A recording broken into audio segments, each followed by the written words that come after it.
Na aula de hoje nós vamos começar a falar sobre limites, tá? Vamos apenas fazer aqui uma introdução. Bem, usamos a palavra limite no nosso cotidiano para indicar genericamente um ponto que pode ser eventualmente atingido, mas que jamais pode ser ultrapassado. Por exemplo, injetando ininterruptamente ar em um balão de borracha, haverá um momento em que ele estoura. Isso porque existe o limite da elasticidade da borracha. Um engenheiro, ao construir um elevador, também estabelece um limite, que é o limite de carga que o elevador deverá suportar. É importante ter em mente que o limite ele pode ser um ponto que nunca é atingido, mas do qual pode se aproximar tanto quanto se desejar. O estudo de limites irá possibilitar a resolução de dois problemas: o problema da reta tangente e o problema da área. Problema da reta tangente.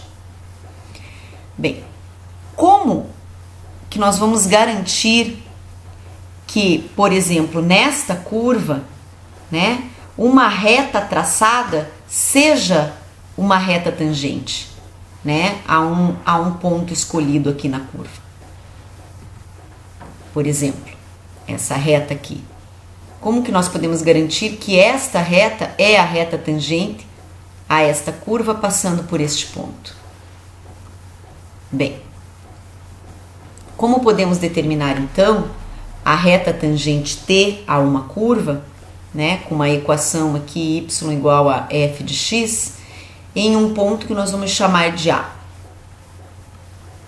Uma vez que sabemos ser este ponto A, um ponto sobre a reta tangente, nós podemos encontrar a equação da reta tangente se conhecermos a sua inclinação m. Então, com um ponto e uma inclinação, nós temos a equação da reta tangente. Parece fácil, né?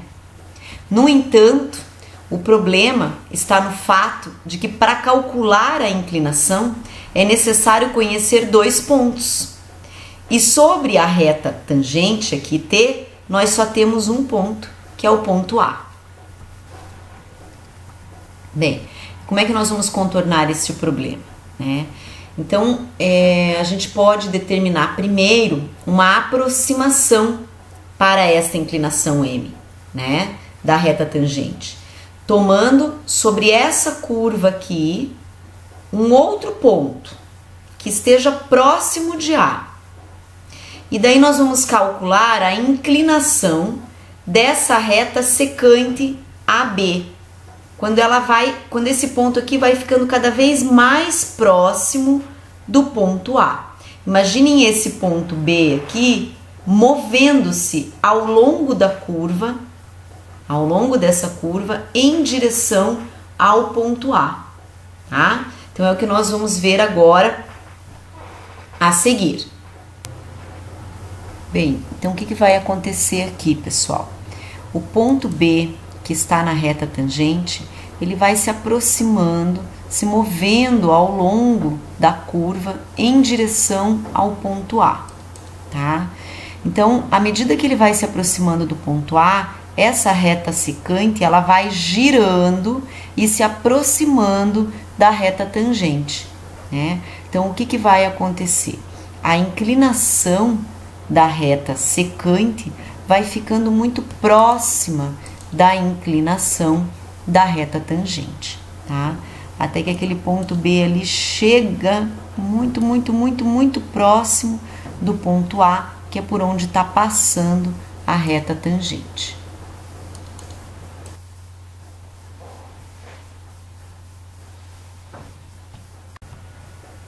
E o outro problema que o limite vai resolver é o problema da área. Então, o problema da área, ele é central no ramo do cálculo chamado cálculo integral. Então, imaginem que nós temos aqui esta curva e desejamos calcular a área, que está embaixo dessa curva. Então, como é que a gente pode fazer isso? Bem, então, só uma pincelada, tá, pessoal? Depois a gente vai ver isso aqui com mais calma. Então, nós teremos que aproximar a área desejada por áreas de retângulos, né? Então, nós vamos construindo aqui retângulos para ir tentando aproximar a área desejada, certo? Então, você vai fazendo aqui um decrescimento na largura dos retângulos, aí deixando eles menores, menores, menores, menores, cada vez menores. E depois você vai calcular a área como o limite dessas somas de áreas de retângulos, tá? Então é só para vocês mais ou menos terem uma noção de como que será usado o limite. O limite, na verdade, é uma ferramenta, né, que vai ser utilizada para calcular a reta tangente e para calcular a área, para resolver problemas que envolvem cálculo de reta tangente e de área. Bem, o cálculo ele poderia ser definido como ramo da matemática que trata de limites, né? E onde que o cálculo é utilizado?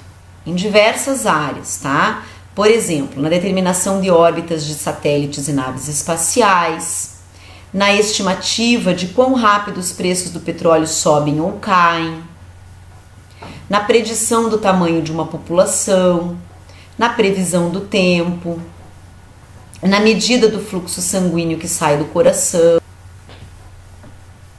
no cálculo dos prêmios dos seguros de vida e em outras áreas também, tá?